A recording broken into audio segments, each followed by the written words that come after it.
On DeRozan, and there's your SportsCenter top 10 for the night, courtesy of Klay Thompson. It's the count on alley-oops or attempted alley-oops so far tonight.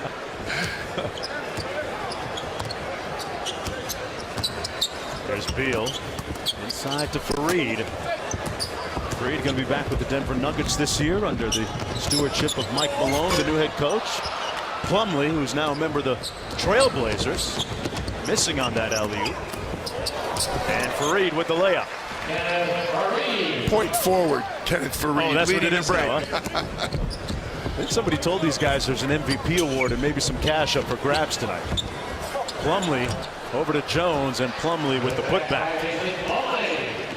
5-point White lead with about 2 minutes to go here in the first half. The culmination of 3 days of USA Basketball training camp. The guys got together initially on Monday for a meeting and had a nice get-together with Coach Krzyzewski, who's had a chance to be like the uncle at the wedding, go around to different tables and meet everybody. But he's sending a lot of messages. And again, Klay Thompson with the little handle there. Let me go through the legs, come up with it, and soft finish. That time of the year, folks, the countdown to the college football season is in the home stretch. Join SportsCenter on the road, bringing you a behind-the-scenes look from training camps, live from Alabama and Auburn tomorrow on SportsCenter. And speaking of Alabama, DeMarcus Cousins, a native of Alabama, celebrating his 25th birthday today, PJ. So many of these guys, it's scary because these guys have established themselves as players. They've been in the league for a while. You look at all the ages, 22, 24, 25. It's really amazing. A couple of successive missed alley-oops, and Plumlee shows him how to do it at the other end. I asked Cousins, hey, what'd you get for your 25th birthday today? He said, nothing. I said, well, what do you want? He said, I'll just get a W tonight. I don't know if I believe that. And he'd like to be on that roster going to Brazil next year. Now that's a present. Exactly. There's Faried, might have walked with it, and he did. Says one of our FIBA officials, Jose Carrion from FIBA Americas. Excellent official, goes deep as Kyrie Irving, and you know he is licking his chops. He wants to get back out there and be a part, not just of this experience, but getting a chance to play healthy basketball again. Yeah, suffered an injured knee in the NBA Finals early in that series, and you can debate as to whether Cleveland or Golden State would have won, but it certainly would have been a little different if he was in the lineup. When you take two all-stars and all NBA caliber players off the roster, that can be a factor. But again, as you said, Golden State, 83 wins. That was a juggernaut. I don't know that it would have made a difference. Oladipo with the 360 dunk. And speaking of Kyrie Irving, he was the most outstanding player of the FIBA World Cup last year. Scored 26 points in that championship game. The guys from Serbia are still looking for him. 6 for 6 from downtown. He was outstanding. Well, it's not like we're hurting at the forward spot or the center spot, but you talk about being overloaded. The guard spot is amazing. Kenneth Faried says, you better come out and guard me. Draymond Green let him fire. And that's the end of the first half of play. A very quick first half. And it's a 67-60 lead for the white team. Stick around, folks. Stay tuned. After these messages, we'll join Doug Kazarian in the studio with a lot more. And welcome back, everyone, to the USA Basketball Showcase presented by Nike. Las Vegas, aglow at night. 7-point lead for the white team. They had 5 players in double figures. Mark Jones courtside along with 10-time USA Basketball assistant coach PJ Carlesimo. Mark Stein joining us in just a bit. Impressions of the first half, Coach? Better basketball than I expected, to be honest with you, Joe. Obviously, offense, very little defense being played. The blue team at least shot the ball well. White struggled to make three-pointers. They didn't attempt. There's only 4 free throws attempted, so that tells you how much defense is being played out there. But I liked it. It was up and down. The conditioning was pretty good. I don't think Tom Thibodeau or Monty Williams are exerting a heck of a lot of influence. You don't see a lot of offense. No, they're just happy. Let's take a look at tonight's Star Watch, brought to you by Samsung. Some interesting plays Victor Oladipo in the pipeline for USA Basketball with a dynamic move here. And this might have been the highlight of the first half. Klay Thompson through the wickets on DeMar DeRozan. And Blake Griffin, who would have ever thought, Coach, that we might see him on a SportsCenter not top 10 at some point? Well, maybe in August. You're not going to see that during the regular season. He'll be flying a lot higher. There's a look at some of the cogent numbers from the first half of play, and we are underway. This culminating a successful 4-day get-together for USA Basketball, which began on Monday when they had their initial meetings with Jerry Colangelo, the managing partner, and head coach Mike Krzyzewski.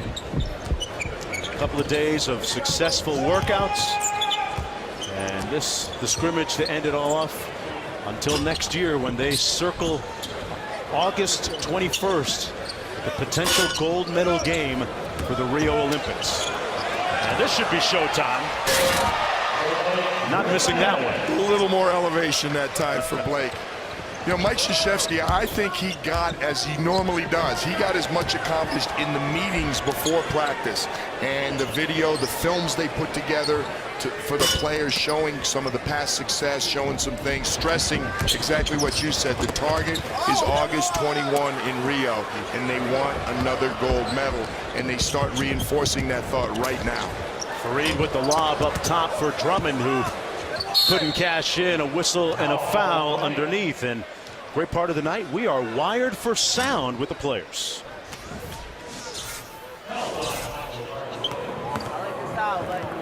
Like your style, like my style. Thank you, man. Appreciate it. Finally. Oh! Thank you. I thought you were supposed to let me dunk. Not quite. Oh.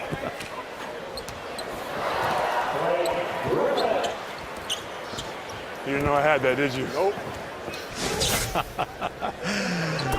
Blake Griffin, funny guy. And, you know, PJ, you talk about a guy who's had his opportunities in USA Basketball both times as Cousins lets one fly long. Griffin has had injuries that prevented him from participating. But what do you make of his future with USA Basketball, and how does he fit? Well, I think he fits in, again, because of the athleticism and because of the fact that he can play close and he can play away from he can get out and he can guard people away from the basket. It's just the depth is the only problem. I think going forward, is he going to be a member of some USA teams? I don't think there's any question about it. But this one next year is, to me, going to be very interesting. Jerry Colangelo talked with us about that. You got Melo and LeBron, potentially 4-time Olympians, the first time that's ever happened for the United States, and potentially 3-time gold medalist. CP3 closing in on his 3rd Olympics. So you still have some guys, early 30s, a couple of those guys, a Melo, a LeBron, a CP, but so many guys in their early or mid-20s who are going to be a part of that pipeline going forward. And I think Blake will be a major contributor. Fareed missing the jump shot. The absurd thing is that there are going to be multiple All-Stars like Blake Griffin on that slam. Multiple-time All-Stars, max players who won't make the final 12 cut, which really speaks to the depth of the USA Basketball program. And there's my partner's projected Rio roster. Again, you know I know nothing about this going forward, but those 6 guards, I can't imagine any of those 6 guards. What combination of what they've already accomplished for USA Basketball and what I think they will continue to accomplish next year in the NBA season, I can't imagine forwards like LeBron James, Carmelo Anthony, Kevin Durant, Kevin Love, been a major contributor. For these guys are all have won Olympic gold medals, they've won World Championship, World Cups, and they're all NBA players. And Anthony Davis, the big man in the middle, I'm really intrigued. What I think is going to be that last spot. Are they going to go for a second center? Will they go for a second big? A Dwight Howard, a DeAndre Jordan, a Drummond, a Cousins, or do they go smaller with the Fareed, or do they want another defender, a Butler, a Kawhi Leonard? There are so many critical decisions to be made because, again, it's going to come down.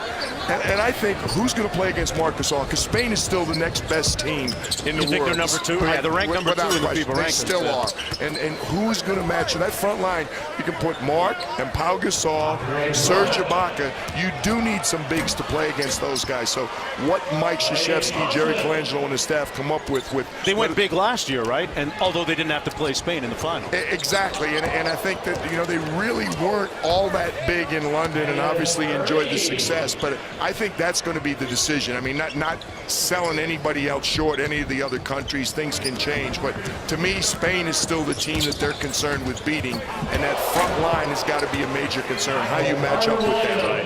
Of course, on the flip side, PJ, the problem for the rest of the world facing USA basketball is the versatility. Well, when you talk about a mismatch, and people sometimes forget this, as simple as it sounds, what's a mismatch on one end is a mismatch on the other end. So how are we going to guard their bigs? Well, guess what? How are their bigs going to guard our tremendous athleticism, the smaller forwards, the guys who can get up and down the floor and shoot three-point shots? So that chess match is going to be very intriguing to me in terms of what people will be coming back here to Las Vegas next July and getting ready to pack their bags for Rio. All part of the intrigue moving forward.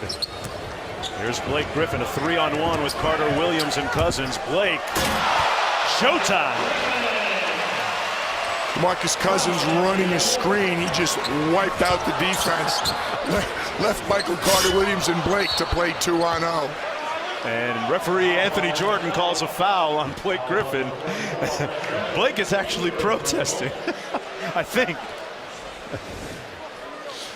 Look at DeMarcus on the left. You miss it. He's got his left arm. He just moved Victor Oladipo out of the way. And I think Blake Griffin is trying to get the, I'm sure he heard it at halftime. He's trying to send back the message, hey guys, I still have some hops. We saw him in the first half get hung on the rim as Andre Drummond knocks down the free throw. It was a defensive play. He blocked himself. There was.